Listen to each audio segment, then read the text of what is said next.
Halo sahabat tani dimanapun berada, para pejuang pangan yang hebat dan luar biasa. Di video kali ini saya akan membahas tentang 6 cara ampuh untuk membasmi ulat gerayak.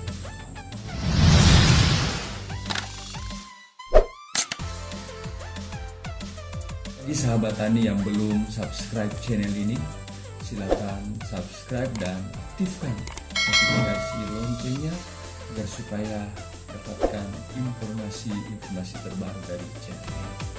Terima kasih, semoga kita semua sukses. Berdasarkan hasil kunjungan saya di beberapa desa di wilayah kerja saya sebagai penyuluh pertanian, ada beberapa serangan ulat gerayak yang sangat merugikan petani. Serangan ulat gerayak baik pada tanaman jagung, cabai, kedelai maupun padi sawah. Berdasarkan literatur yang saya baca, ada 37 spesies dari ulat gerayak. Di Indonesia, jenis atau spesies yang banyak ditemukan adalah ulat gerayak Spodoptera litura, Spodoptera exigua, dan yang baru-baru ini adalah Spodoptera frugiperda. Bicara tentang spesies baru ini yang berasal dari Amerika Tengah yang diberi nama Spodoptera frugiperda. Spesies ini sangat atau 10 kali lebih rakus dibanding jenis lainnya, Spodoptera litura maupun Spodoptera exigua. Karena spesies ini makan bukan saja pada malam hari tetapi makan pada siang hari, sehingga Spodoptera frugiperda ini adalah monster kecil bagi tanaman jagung. Ciri khas dari hama ulat gerayak ini adalah memiliki siklus hidup atau panjang hidup 30-61 hari. Stadia yang paling berbahaya pada ulat gerayak adalah stadia larva atau ulat. Biasanya ulat gerayak ini menyerang secara berkelompok sehingga disebut juga ulat tentara. Satu induk betina dari ulat gerayak ini bisa menghasilkan 3.000 butir telur dan ditempatkan 10-11 kelompok telur, dan satu kelompok telur berjumlah 25 hingga 200 butir telur. Nah, untuk fase ulat itu terdapat 5 instar yang berlangsung selama 20 hingga 26 hari. Jadi kita masuk pada cara pengendalian. Ada 6 cara mengendalikan ulat gerayak ini. Yang pertama secara mekanis, yaitu mencari, mengumpulkan telur maupun ulat, kemudian kita membasmi atau membunuhnya.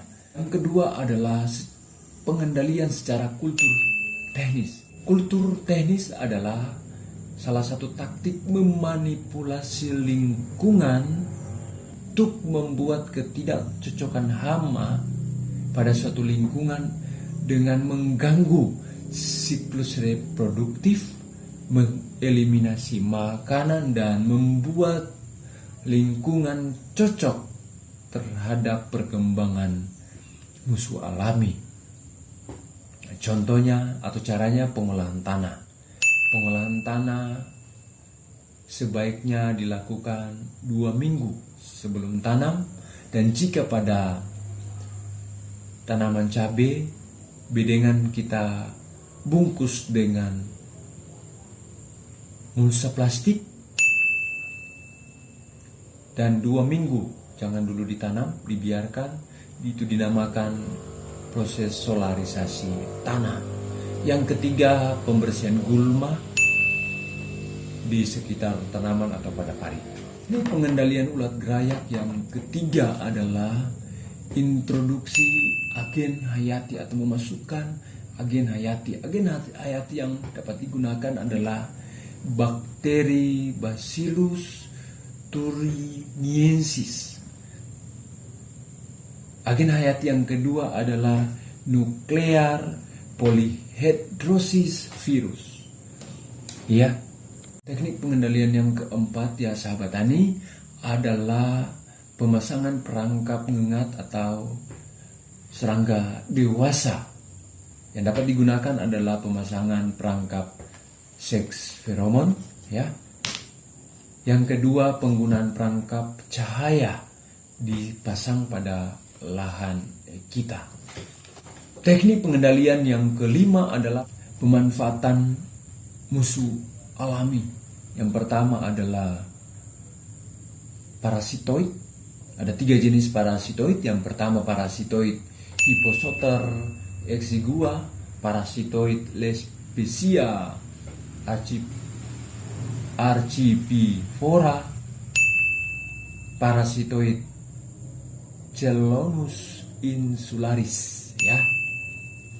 Kemudian musuh alami yang kedua adalah predator ulat dan predator larva. Predator ngengat dewasa atau imago di sini adalah Omatius conosoides, ya. Susah dibaca ini, ya sobat tani. Kemudian yang kedua Pilodicus javanus, itu yang predator ngengat. Untuk predator larva atau ulat di sini Polistes tenebricosus, Ammopilia atripes, Delta companiforme gracilior, dan Celipron spirifex, ya. Saya berkunjung di lahan cabai. Pas saya mengamati ada predator ulat atau larva. Yang saya temukan adalah Polistes tenebricosus, ya. Pada saat itu lagi memangsa ulat gerayak. Ini videonya. Oleh karena itu dilihat dari video ini, sahabat tani, kita perlu memahami bahwa di alam itu terdapat musuh alami atau sahabat dari petani. Dan oleh karena itu kita perlu menanam tanaman yang menjadi tempat hidup dari predator atau musuh alami. Contohnya tanaman refugia menjadi tempat hidup dari musuh alami. Kemudian dari video ini kita dapat kesimpulan bahwa penggunaan pestisida yang tidak tepat dosis, tepat sasaran, itu membuat musuh alami seperti ini itu terbunuh bersama dengan hama tanaman.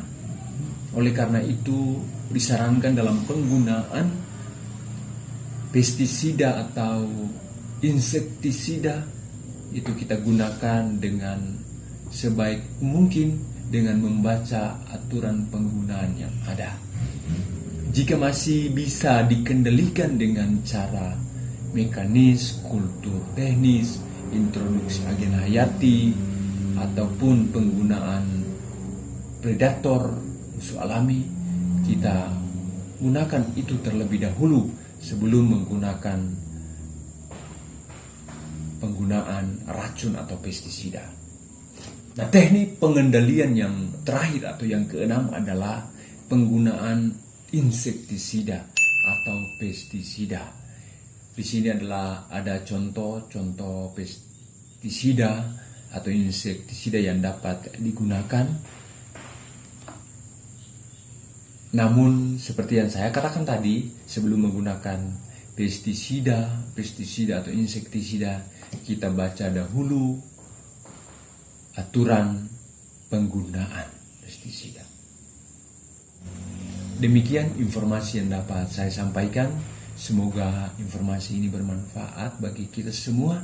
Bagi sahabat tani yang belum subscribe channel ini, silakan subscribe dan aktifkan notifikasi loncengnya agar supaya dapatkan informasi-informasi terbaru dari channel ini. Terima kasih.